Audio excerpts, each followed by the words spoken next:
Hello, beautiful ladies. It is Nicole, and so many of you have been asking me very good questions on my TikTok about what is pink collar, how do I get started in pink collar, because I make a lot of videos about how if you were like me and you grew up being the last person in your family to get in the car when you were going places, you love to do your makeup, you love to be presentable, to smell good, to look good. First of all, there's nothing wrong with vanity. Vanity is a wonderful thing, and if more people cared about their appearance and how the world saw them, then the world could be a better place. So, I am here today to give you 10 actionable steps that you can take in order to monetize your pretty girl lifestyle with pink collar. I have it all in my notebook here because, listen, I have a mind where I can start talking about one thing, it'll make me think about another, and before we know it, we'll be sitting here talking for 45 minutes about just everything that my brain comes up with. So I have my 10 steps right here to keep us organized. Please join me with the beverage of your choice. I'm going to be having I hesitate to say caribou, because really this coffee is from the lobby of my apartment here in Atlanta. They have a caribou coffee machine. But I mean, it is caribou coffee, so that's what I'm drinking. I have some honey and then also some whole milk in it. I'm really not a fan of oat milk and soy milk in these things. I used to be vegan and vegetarian, and I have since reverted back to indulging in some animal products. So hold on, let me take a sip and then we'll get started.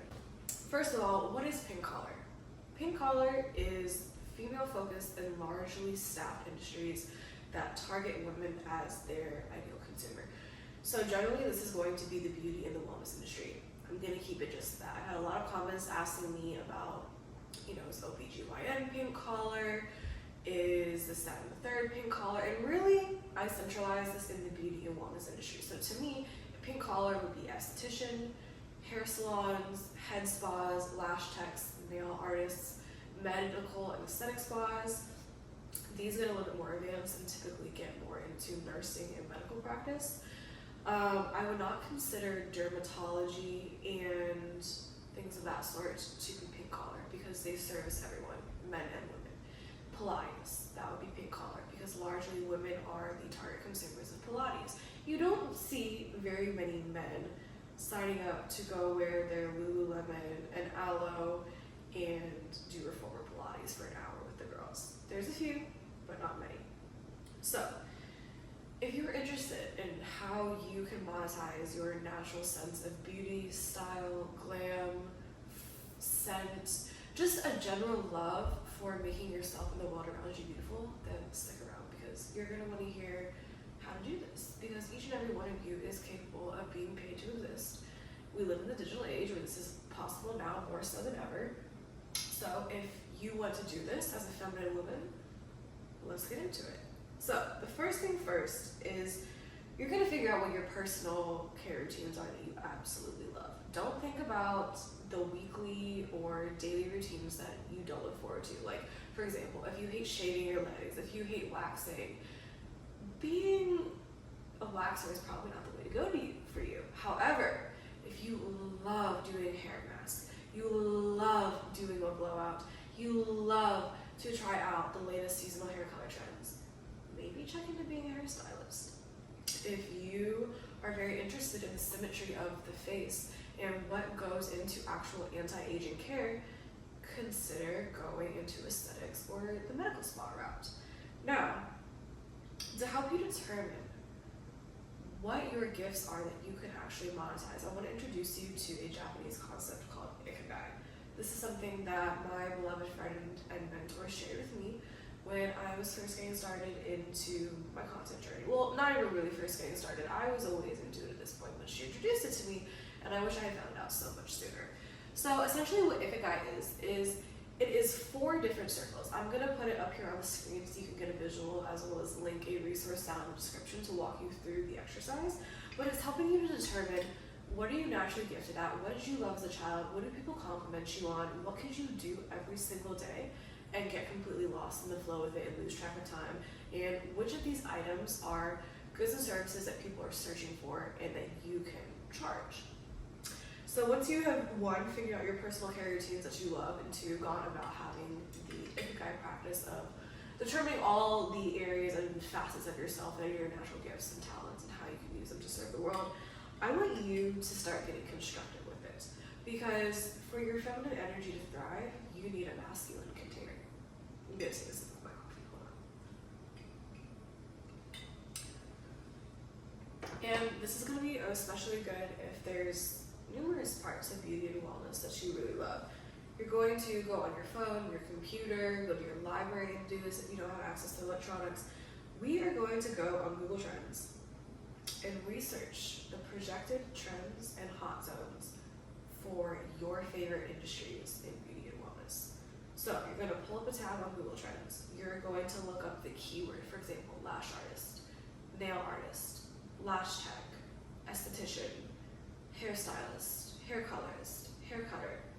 These are just examples. I want you to be as broad and specific with it as possible to get as much data as you can. And when you go on Google Trends, it is going to show you, one, how much the industry is currently worth, how much is projected to grow within the next 5, 10, 20 years, and you're also going to be able to narrow down on hot locations for this.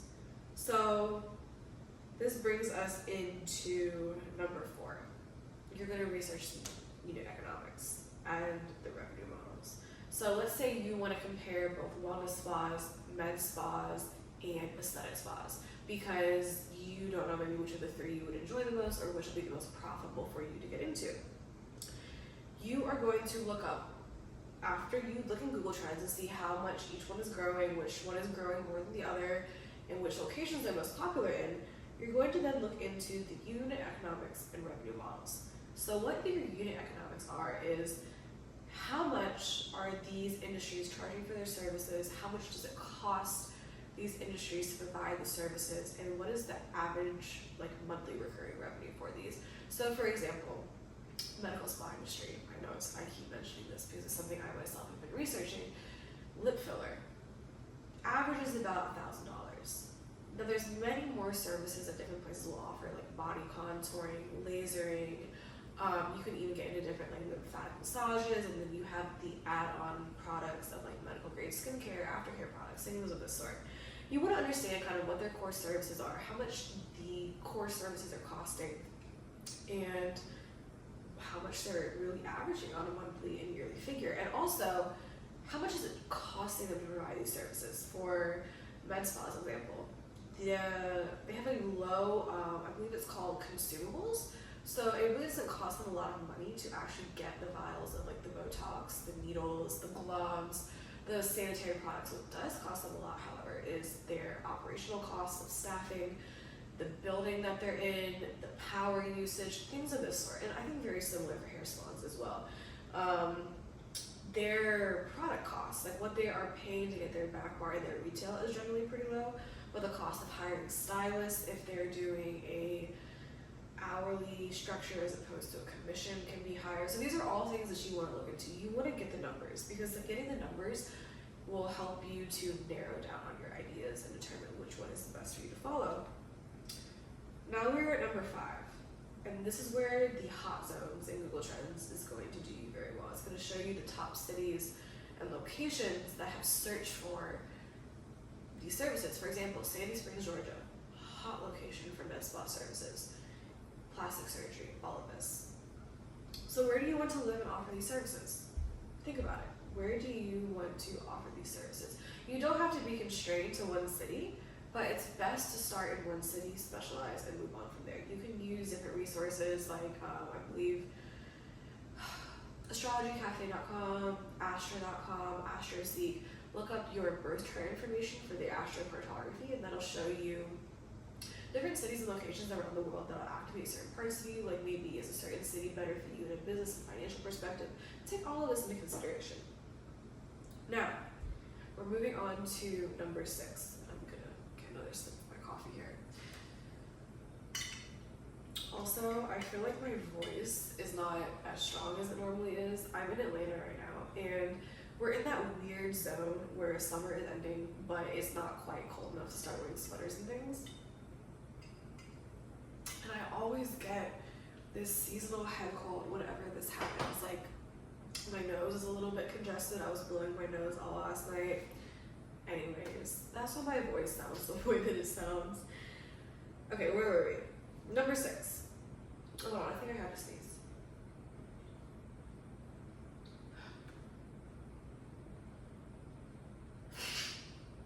Okay, false alarm. I didn't have to sneeze. So, by now you should have a pretty good idea of which track you want to go. Like, do you want to go the hairstyling route? Do you want to go the aesthetics route? Do you want to go a different route altogether and maybe have a Pilates studio and teach women about low impact exercise and how to mold their bodies into a way that they like? You are going to research the training and the licensing that you will need. So personally, I have what's called a master cosmetology license, which means I can offer and work in any service under the cosmetology and aesthetics umbrella. So this includes hair, lashes, nails, facials, skincare, things of this sort. Now, I would need to get more in-depth certification and training if I wanted to offer, let's say, lasering, for example, things that are incorporating more tools. But when you have a master cosmetology license, it lays the foundation. You are then eligible to get those additional courses and trainings and things that you need. So, for example, I have additional certifications in barbicide, which is a very popular sanitation tool that you use for your non-porous tools like your shears, your tweezers, your clips, your combs. I have a keratin certification, which I got separately for being able to do more of like a straightening and anti-frizz service. Determine what is the foundational level that you need in order to legally operate, and then from there you can always add on with different courses and workshops. You'll be able to pivot throughout your entire career as you see fit. So then next, now that you know what kind of training you need, you are going to determine where you're going to get this training. And again, this is going to vary a lot based on location. Personally, I'm really only know about this within the United States of America. So if you're watching this from like Europe, Australia, Asia, Africa, anywhere else in the world outside of the US, check for somebody in your region who can tell you more about this, because I don't want to give you any misleading information. But you are going to locate accredited and reputable programs in the location that you want to offer services in. Now, a really good thing about the US is once you are licensed in one state, it's fairly easy to transfer over to another in the case that you move or open up additional businesses. So I have my master cosmetology license. I did my training, my testing, my licensing all within the state of Georgia. And in Georgia, they require 1,500 training hours for you to be eligible to take your licensing, versus in Florida it's only 1,200, in Texas it's only 750. But California and Colorado is actually more. You would have to get 1,800 training hours for your master cosmetology license. So what does this mean? Like, what do all these different hours mean, and how does that involve you potentially moving your business in the future? Well, you apply for what is called reciprocity. So for example, if you were to go from Georgia to Texas or Georgia to Florida, you're overqualified. All you have to do is pay a fee, transfer over some of your paperwork, and you'll automatically be eligible to get a copy of your license to be instated within that region. Now, for example, I used to work with a girl who moved from Florida to Georgia. What she had to do was she had to do a couple hours of continuing education through like an approved program, and then she had to retake her licensing exam in Georgia. So it is going to be more involved if you are getting trained somewhere that doesn't require as much hours for your licensing, and then you move somewhere where they require a lot more qualifications and training. It's going to require a little bit more time, money, as well as potentially continuing education and exams for you to do that, versus if you transfer from a higher qualification state to a lower qualification state, very seamless and easy, unless, you know, there can be certain hiccups along the way, like getting all your paperwork together. So, okay, you have figured out a program that you want to be in to get your training. You figured out what kind of licensing it is that you need, and you are getting enrolled. While you are in training, it is very possible for you to get real world hands-on experience from someone who's already in the industry. There will be salons, spas, and studios that will enable you to become a part of their team and train under them. Now, typically, it's not going to be making the money you would want, but it's still something to get you started in the meantime. And also, I really suggest doing this while you're in school because it's going to help you to know problem areas within the industry that you could create an offer for to fill that market gap. And it's also going to make you more comfortable, confident, prepared to service your clients once you are graduated and licensed. So for number 8, I highly recommend locating any apprenticeship or paid training programs that you could get with salons, spas, or any other pink collar business that you are interested in pursuing. This is where your own personal decision making comes in. We get 2.9. You're going to determine whether you want to seek employment or you want to go straight into having your own business.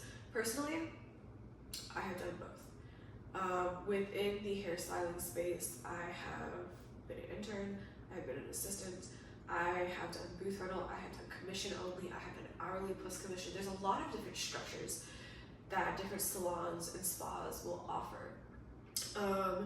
And you know, let's say you didn't get an internship or training program while you were in school, or you still feel like you want to go out and seek some additional skills at networking. Girl, get a job. We live in a day and age where jobs are so hated on, but here's the point of a job. It is to teach you lessons and skills and give you networking and relationships that you will then take with you into your next venture and for the rest of your life. These are temporary. You are not here to build someone's dream for the entirety of your life. You are not here to make someone else pay to exist, but it's okay to enter a exchange of energy where someone is teaching you and you are learning while being paid for it, and in return helping them to build their business for the meantime. Because we're getting to number 10 now, which is setting up your LLC. And even if you are employed with a salon, spa, or studio, if you are earning any kind of tips, I would highly recommend having an LLC because this is going to enable you to, one, have legal protection if somebody ever tried to sue you, but two, and you don't have to have an LLC for this. Again, I'm not a financial advisor or tax expert. I'm just somebody who's been doing this for almost 10 years and I've learned some stuff along the way. You want to be able to take advantage of write-offs, which is lowering the amount of tax that you owe the government at the end of the year. So things like your transportation, your product costs, your operational costs, all of these are going to lower your profit point, meaning you owe the government less. So even if you are a W-2 employee with a salon, a spa, anything of that sort, and you are earning tips and you want to claim these tips and have your write-offs with your tax preparer at the end of the year, have an LLC. It just makes everything so much more polished and professional and gives you legal protection. And especially if you were going to go the self-employment route of having your own service and business that you were offering as a solopreneur or with a partner, you want to research into the tech stack that you need and how much that is going to cost you. So think your booking program, your CRM, your scheduling software, your payment processor. You want to have a cohesive flow that you can repeat over and over and over with every single client. Like, what is the first point of service? How are we bringing them in? How are we then consulting with them and having waivers and consent forms signed that they're agreed to have their service? How are we training them to care for their, service at home with any at-home care products, to care for their color, their scalp, their skincare, whatever it is that you are offering. You want to figure out a repeatable system and determine the software and tech that you will need as part of it. This is where I really love Lucidchart as well as Notion to be able to kind of get your thoughts all out on one sheet or create different visual diagrams. And again, these are things that you will learn as you go. You're not going to be perfect right away. Nobody is perfect, even people who have been doing this for 35 years. In fact, the fact that you were starting this in the digital age and a lot of you are so young is an amazing thing, because you're never going to lose your spirit of being teachable and coachable and always recognizing that someone else may have the better answers and that you are ever going to stop learning. Because within pink collar, there's always more services, more education, and more technology coming out. Clients are going to ask you about the products that are best for them based on their needs. They're going to confide in you a lot about their personal life. So it's important to have good spiritual hygiene and make sure you are taking care of yourself through rest, nutrition, fitness, having relationships, a community that supports you. There's so much that goes into this, but if you know in your heart this is for you and you are devoted to the path, I know 1,000% that you can be more successful than you ever imagined. And I hope that these 10 steps gave you some clarity. If you enjoyed this and you would like to see more of me and stay connected, then subscribe for more, comment anything that you learned from this video that really helped you, any other questions you would like me to answer, and also consider joining my newsletter for more behind the scenes and exclusive tips. That is just for the newsletter girls. So big love, big hugs. Thank you all of you for sharing this time with me today, and I can't wait to see you soon.